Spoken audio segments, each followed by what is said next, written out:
What's up, guys? Welcome to the Teen Book Club podcast / audiobook of the book we're going to read each month. My name is Amara. It's nice to meet all of you. Welcome to the podcast. I'll be streaming this on YouTube for the moment until I have somewhere to post it as an actual podcast. Today, actually for the month of February, we're going to be reading the book To Kill a Mockingbird by Harper Lee. Alright, Part 1.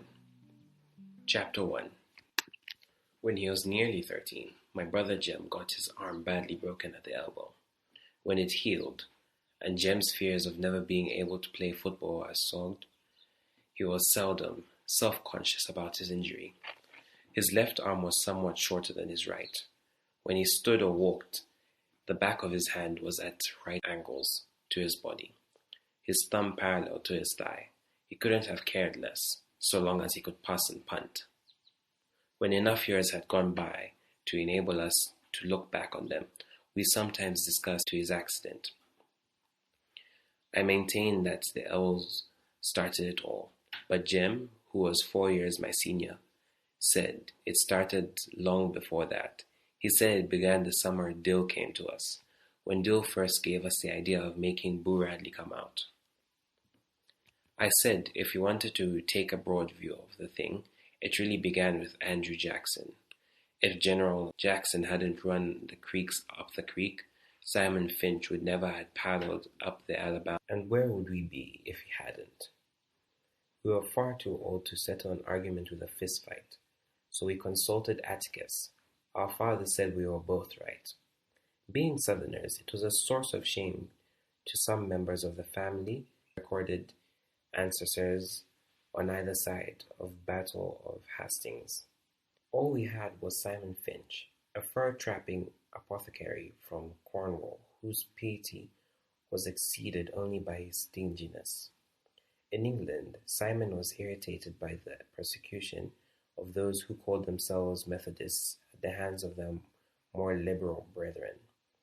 And as Simon called himself a Methodist, he worked his way across the Atlantic to Philadelphia, thence to Jamaica, thence to Mobile, and up St. Stephen's.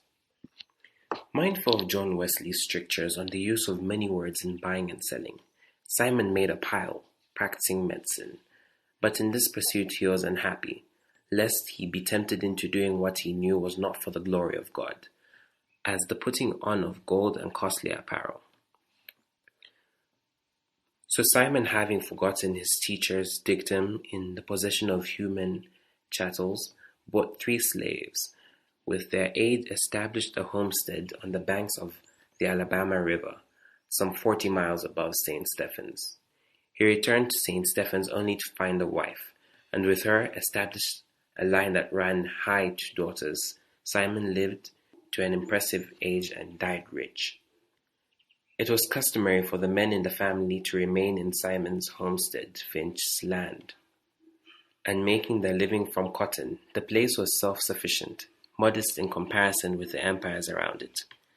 The landing nevertheless produced everything required to sustain life, except ice, wheat flour, and articles of clothing, supplied by river boats from Mobile.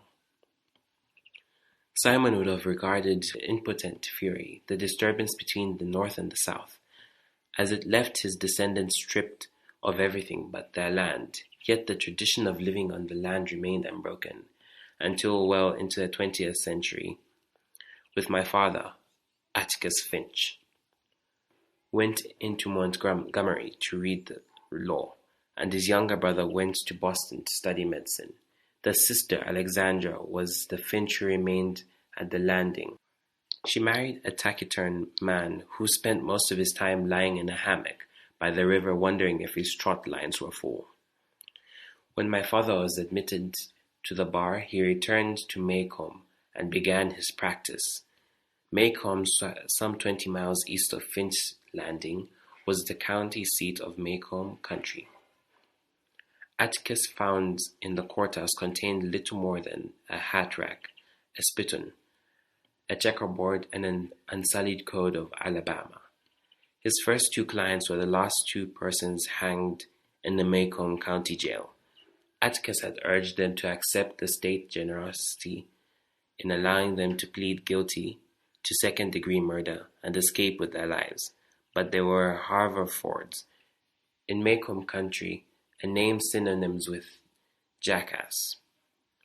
The Haverfords had dispatched Macomb's leading blacksmith in a misunderstanding arising from the alleged wrongful detention of a mayor, were imprudent enough to do it in the presence of 3 witnesses and insisted that the son of had it coming to him was a good enough defense for anybody. They persisted in pleading not guilty to first-degree murder. So there was nothing much Atticus could do for his clients except be present at their departure, on occasion that was probably the beginning of my father's profound distaste for the practice of criminal law. During his first 5 years in Macomb, Atticus practiced economy more than anything. For several years thereafter, he invested his earnings in his brother's education. John Hale Finch was 10 years younger than my father, and chose to study medicine at a time when cotton was not worth growing. But after getting Uncle Jack started, Atticus derived reasonable income from the law. He liked Macomb. He was Macomb County born and bred. He knew his people, they knew him, and because of Simon Finch's industry, Atticus was related by blood or marriage to nearly every family in town. Macomb was an old town, but it was a tired old town when I first knew it. In rainy weather, the streets turned to slope, grass grew on the sidewalks, the courthouse sagged in the square. Somehow it was hotter then. A black dog suffered on a summer day. Bony mules hitched to Hoover carts flicked flies in the sweltering shade of the live oaks on the square. Men's stiff collars wilted by 9 in the morning. Ladies bathed before noon, after their 3 o'clock naps, and by nightfall like soft tea cakes with frosting of sweat and sweet talcum. People moved slowly then. They ambled across the square, shuffled in and out of the stores around it, took their time about everything. A day was 24 hours long, but seemed longer. There was no hurry, for there was nowhere to go, nothing to buy, and no money to buy it with. Nothing to see outside the boundaries of Macomb County, but it was time of vague optimism. For some of the people, Macomb County had recently been told that it had nothing to fear but fear itself. We lived in the main residential street in town. Atticus, Jem and I, plus Kalpumia, our cook. Jem and I found our father satisfactory. He played with us, read to us, and treated us with courteous detachment. Kalpumia was something else. Again, she was all angles and bones. She was nearsighted. She squinted. Her hand was a wide bed slat and twice as hard. She was always ordering me out of the kitchen, asking me why I couldn't behave as well as Jem, when she knew he was older, calling me home when I wasn't ready to come. Our battles were epic and one-sided. Kalpumia always won, mainly because Atticus always took her side. She had been with us ever since Jem was born, and I had felt her tyrannical presence as long as I could remember. Our mother died when I was 2, so I never felt her absence. She was a Graham from Montgomery. Atticus met her when he was first elected to state legislature. He was middle-aged then. She was 15 years his junior. Jem was product of their first year of marriage. 4 years later I was born, and 2 years later our mother died from a sudden heart attack. They said it ran in her family. I did not miss her, but I think Jem did. He remembered her clearly, and sometimes in the middle of a game he would sigh at length, then go off and play by himself behind the car house. When he was like that, I knew better than to bother him. When I was almost 6 and Jem was nearly 10, our summertime boundaries within calling distance of Koprina, Kaupuri. Yo, this name is just hard. Ugh.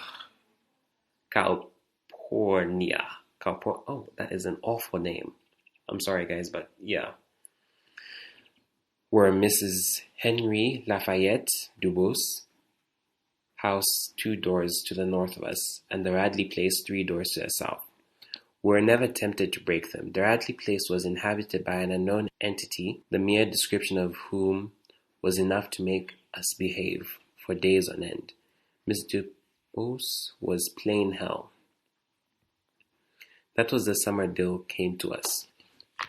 Early one morning, as we were beginning our day's play in the backyard, Jem and I heard something next door in Miss Rachel Haverford's collared patch. We went to the wire fence to see if it was a puppy.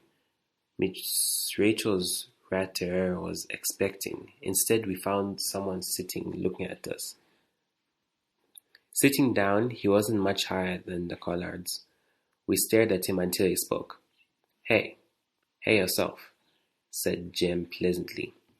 I'm Charles Baker Harris, he said. I can read. So what? I said. I just thought you'd like to know I can read.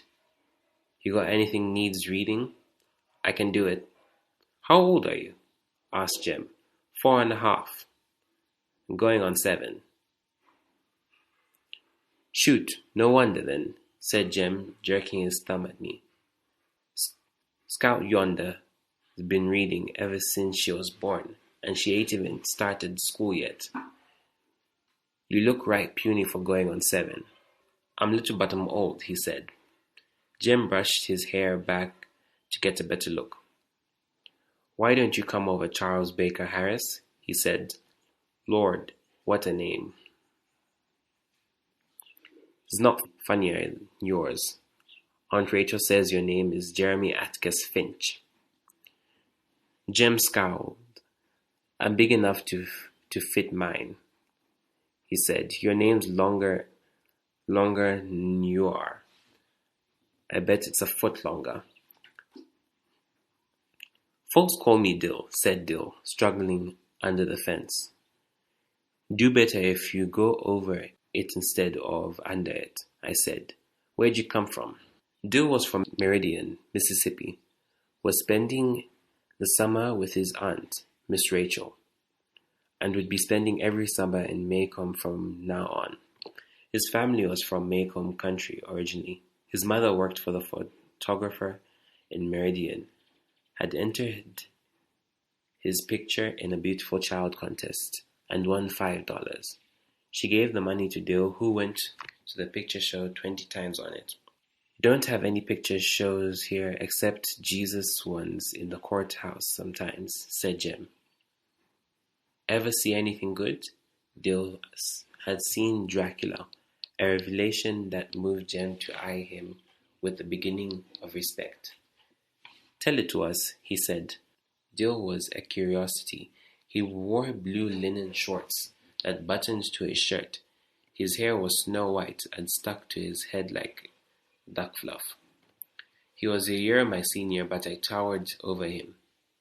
As he told us the old tale, his blue eyes would lighten and darken. His laugh was sudden and happy. He habitually pulled out a cowlick in the center of his forehead. When Dill reduced Dracula to dust and Jem said the show sounded better than the book, I asked Dill where his father was. You ain't said anything about him. I haven't got one. Is he dead? No. Then if he's not dead, you've got one, haven't you? Dill blushed, and Jem told me to hush. A sure sign that Dill had been studied and found acceptable. Thereafter, the summer passed in routine contentment.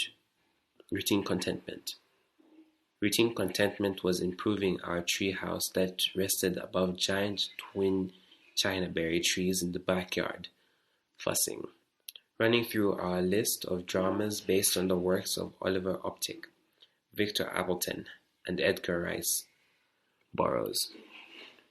In the matter we were lucky to have Dill. He played the character parts formerly thrust upon me. The ape in Tarzan, Mr. Crabtree in The Rover Boys, Mr. Damon in Tom Swift. Thus we came to know Dill as a pocket Merlin who had teamed with eccentric plans, strange longings, and quaint fancies.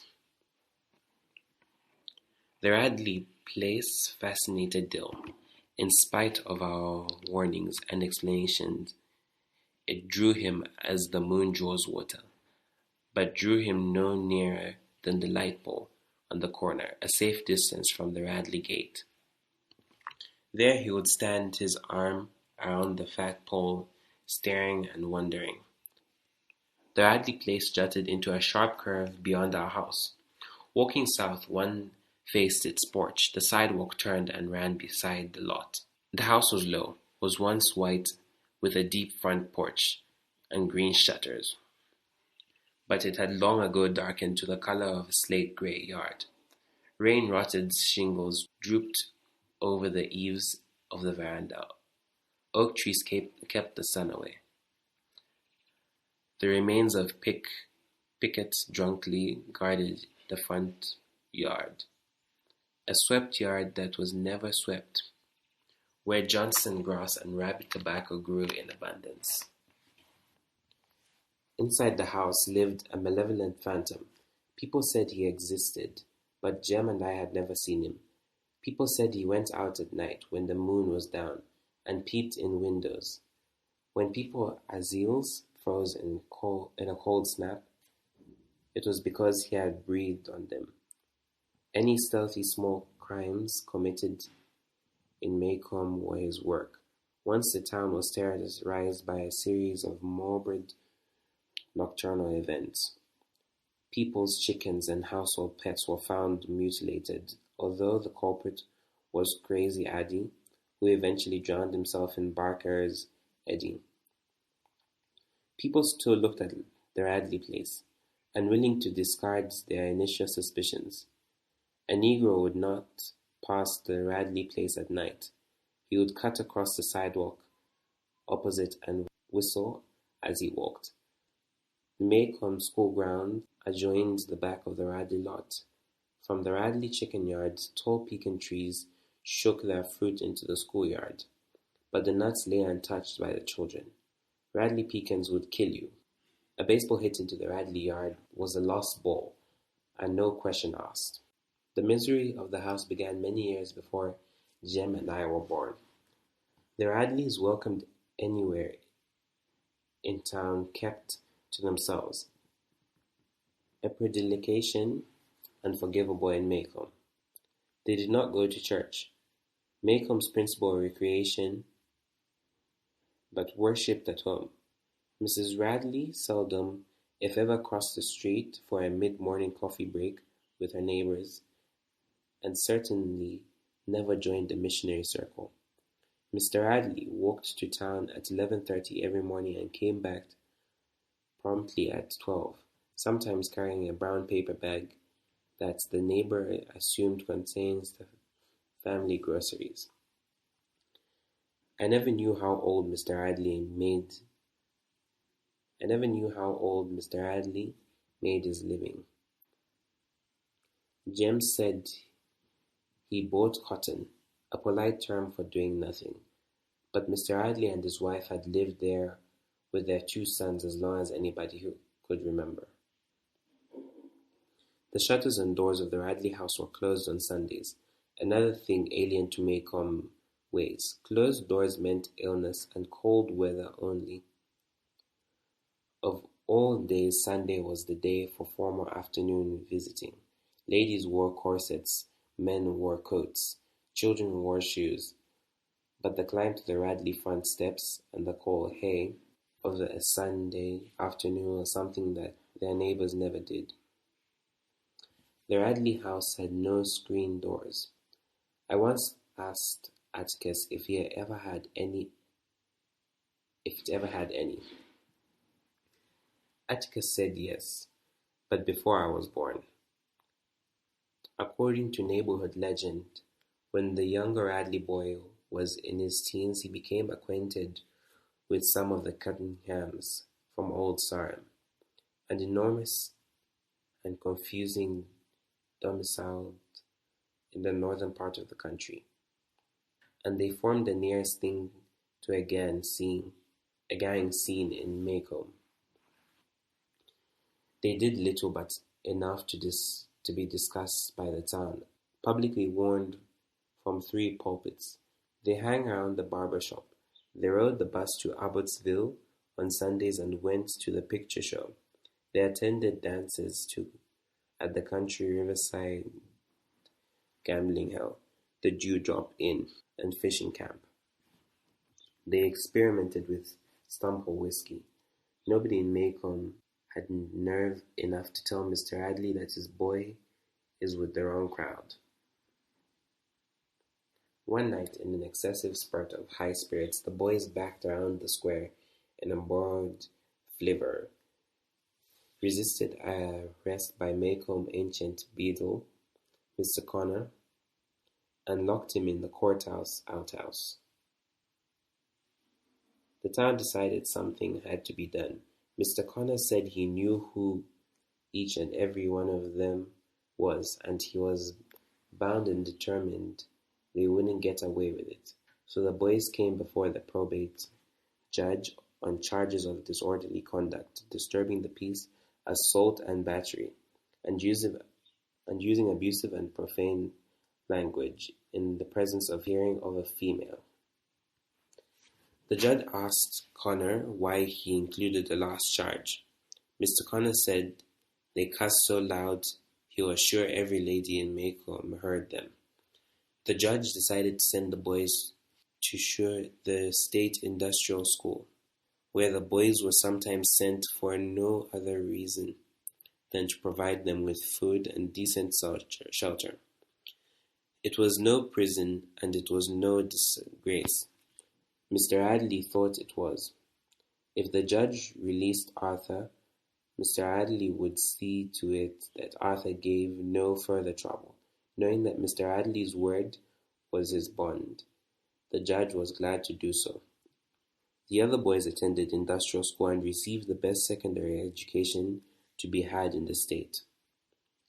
One of them eventually worked his way through engineering school at Auburn. The doors of the Radley house were closed on weekdays as well as Sundays, and Mr. Radley's boy was not seen again for 15 years. But there came a day, barely within Jem's memory, when Boo Radley was heard from and was seen by several people, but not by Jem. He said Atticus never talked much about the Radleys. When Jem would question him, Atticus's only answer was for him to mind his own business and let the Radleys mind theirs. They had a right to.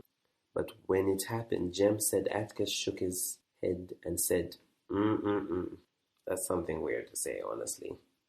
So Jem received most of his information from Miss Stephanie Crawford, a neighbor scold, who said she knew the whole thing. According to Miss Stephanie, Boo was sitting in the living room cutting some items for the Macomb Tribune to paste in his scrapbook. His father entered the room. As Mr. Radley passed by, Boo drove the scissors into his parents' leg, pulled them out and wiped them on his pants and resumed his activities. Mr. Radley screaming into the street that Arthur was killing them all. But when the sheriff arrived, he found Boo still sitting in the living room, cutting up the Tribune. He was 13 years old then. Miss Stephanie said old Mr. Radley said no Radley was going to any asylum when it was suggested that a season of Tuscaloosa might be helpful to Boo. Boo wasn't crazy. He was high-strung at times. It was all right. Mr. Radley conceded, but insisted that Boo not be charged with anything. He was not a criminal. The sheriff hadn't the heart to put him in jail alongside Negroes, so Boo was locked in the courthouse basement, Boo's transition from the basement to back home was nebulous in Jem's memory. Miss Stephanie Crawford said some of the town council told Mr. Radley that if he didn't take Boo back, Boo would die of mold from the damp. Besides, Boo could not live forever on the bounty of the country. Nobody knew what form of intimidation Mr. Radley employed to keep Boo out of sight, but Jem figured that Mr. Radley kept him chained to the bed most of the time. Atticus said no, it wasn't that sort of thing. There are other ways of making people into ghosts. My memory came alive to see Mrs. Radley occasionally open the front door, walk to the edge of the porch, and pour water on her cannas. But every day Jem and I would see Mr. Radley walking to and from town. He was a thin, leathery man with colourless eyes, so colourless that they did not reflect light. His cheekbones were sharp and his mouth was wide, with a thin upper lip and a full lower lip. Miss Stephanie Crawford said he was so upright he took the word of God as his only law, and we believed her, because Mr. Radley's posture was ramrod straight. He never spoke to us. When he passed, we would look at the ground and say, "Good morning, sir," and he would cough in reply. Mr. Radley's elder son lived in Pensacola. He came home at Christmas, and when he was one of the few persons we ever saw enter and leave the place, from the day Mr. Radley took Arthur home, people said the house died. But there came a day when Atticus told us he'd wear us out if we made any noise in the yard, and commissioned Calpurnia to serve in his absence if she heard a sound out of us. Mr. Radley was dying. He took his time about it. Wooden sawhorses blocked the road at each of the end of the Radley's lot. Straw was put down on the sidewalk. Traffic was diverted to the back street. Dr. Reynolds parked his car in front of our house and walked to the Radleys every time he called. Jem and I crept around the yard for days. At last the sawhorses were taken away, and we stood watching from the front porch when Mr. Radley made his final journey past our house. "There goes the meanest man ever God blew breath into," murmured Calpurnia. "Honestly, I still do not like this name. It's so complicated." And she spat meditatively into the yard. We looked at her in surprise, for Calpurnia rarely commented on the ways of white people. The neighborhood thought when Mr. Radley went under, Boo would come out, but it had another thing coming. Boo's elder brother returned from Pensacola and took Mr. Radley's place. The only difference between him and his father was their ages. Jem said Mr. Nathan Radley bought cotton too. Mr. Nathan would speak to us, however, when he said good morning, and sometimes we saw he was coming from town with a magazine in his hands. The more we told Dill about the Radleys, the more he wanted to know. The longer he would stand hugging the light pole on the corner, the more he would wonder. "Wonder what he does in there," he would murmur. Looks like he just stick his head out of the door." Jem said, "He goes out all right when it's pitch dark." Miss Stephanie Crawford said she woke up in the middle of the night one time and saw him looking straight through the window at her. Said his head was like a skull looking at her. "Ain't you ever waked up at night and heard him, Dill? He walks like this." Jem slid his feet through the gravel. "Why do you think Miss Rachel locks up so tight at night? I've seen his tracks in our backyard many a morning, and one night I heard him scratching at the back screen. and he was gone time Atticus got here. Wonder what he looks like, said Dill. Jem gave a reasonable description of Boo. Boo was about 6.5 feet tall. Judging from his tracks, he dined on raw squirrels and any cat he could catch. That's why his hands were blood-stained. If he ate an animal raw, he could never wash the blood off. There was a long jagged scar that ran across his face. What teeth he had were yellow and rotten. His eyes popped and drooled most of the time. Let's try to make him come out, said Dill. I'd like to see what he looks like. Honestly, this guy is a fool. We're almost done with chapter 1, guys. Alright, so moving on. Jem said if Dill wanted to get himself killed, all he had to do was go up and knock on the front door. Our first raid came to pass only because Dill bet Jem the Grey Ghost against 2 Tom Swifts that Jem wouldn't get any further than the Radley Gate. In all his life, Jem had never declined a dare. Jem thought about it for 3 days. I suppose he loved honor more than his head. For Dill wore him down easily. You're scared, Dill said. The first day, ain't scared, just respectful, Jem said. The next day, Dill said, you're too scared even to put your big toe in the front yard, Jem said. He reckoned he wasn't. He'd passed the Radley place every school day of his life. Always running, I said. But Dill got him the third day, when he told Jem that folks in the Meridian certainly weren't as afraid as the folks in Maycomb, that he'd never seen such scary folks as the ones in Maycomb.